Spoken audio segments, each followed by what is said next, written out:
बड़ा पद अथवा सत्ता हासिल करना मेरा मुख्य लक्ष्य नहीं है। ये तो माध्यम है उस बदलाव का तथा उस सामाजिक परिवर्तन का जो हम लाना चाहते हैं। हम ऐसा परिवर्तन चाहते हैं जिसमें दलितों को, मजलूमों को, अति पिछड़े वर्ग के लोगों को, धार्मिक अल्पसंख्यक समाज के लोगों को और महिलाओं को स्वाभिमान व सम्मान पूर्वक जीने का अवसर मिले। यही सपना था संविधान के रचयिता बाबा साहेब डॉक्टर अंबेडकर का और उन महान समाज सुधारकों का जिन्होंने बहुजन समाज की स्थिति में सम्मानजनक परिवर्तन के लिए विपरीत परिस्थिति के बावजूद लड़ाई जारी रखी। वर्ष 1995 में पहली बार जब कुमारी मायावती जी सत्ता में आईं, तो उन्होंने सामाजिक व प्रशासनिक परिवर्तनों से उत्तर प्रदेश की तस्वीर पूरी तरह से बदल दी। उन्होंने सभी वर्गों के विकास को अपनी जिम्मेदारी समझा, लेकिन इसके साथ ही उनका ये भी मानना है कि जो लोग सामाजिक, आर्थिक और शैक्षिक क्षेत्र में ज्यादा पिछड़े हुए हैं, उनका खास ख्याल रखा जाना चाहिए।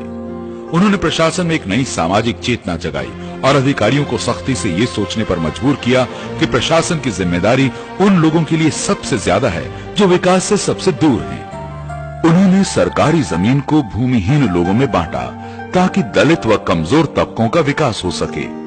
इस योजना के फलस्वरूप भारी संख्या में भूमिहीन लोग जमीन के मालिक बने और उनकी आर्थिक प्रगति के नए मार्ग खुले। ये अभियान उनके हर कार्यकाल में तेजी से चलाया गया। भूमि के पट्टों को दलित व कमजोर तबकों तक पहुंचाने के लिए उन्होंने कानूनों को बदला और पट्टा करने का अधिकार तहसीलदारों को दिया। केवल इतना ही नहीं, उच्च न्यायालय की इजाजत से उन्होंने पट्टों के मामलों को निपटाने के अदालती अधिकार उप जिलाधिकारियों को दिए ताकि पट्टे के मामले स्थानीय स्तर पर ही तय किए जा सकें और इसके लिए जरूरतमंदों को मंडल मुख्यालय, लखनऊ या कोर्ट कचहरी के चक्कर न लगाने पड़े। भूमि सुधारों को तेजी से आगे बढ़ाते हुए कुमारी मायावती जी ने पट्टों की जमीनों पर दलितों को असल कब्जा दिलाने का ऐतिहासिक अभियान शुरू किया। उन्होंने जिला कलेक्टरों को सख्त हिदायत दी कि पट्टेदारों की जमीन से दबंगों का कब्जा न केवल तुरंत हटाया जाए, बल्कि जितने समय तक दबंगों ने किसी गरीब दलित की जमीन का फायदा उठाया है, उसके लिए उन पर जुर्माना भी लगाया जाए।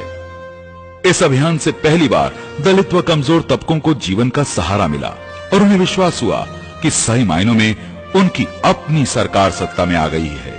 जब से ये सरकार उत्तर प्रदेश में मायावती जी की आई, तब से जो है एक अभियान टाइप का चला। उसमें जितने पट्टेदार हमारे यहाँ थे ग्राम सभा में, करीब 150 के लगभग, सबको जो है एक तहसील से टीम बराबर आती रही और सारे पट्टेदारों को जो है जमीन नाप के जो है मौके पर दी गई।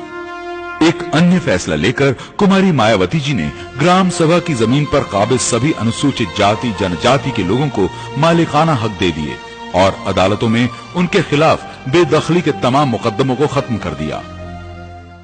जिन लोगों ने ग्राम सभा की जमीन पर शुल्क के लोगों ने कब्जा कर लिया है, उनको उस जमीन का मालिक बना दिया जाए।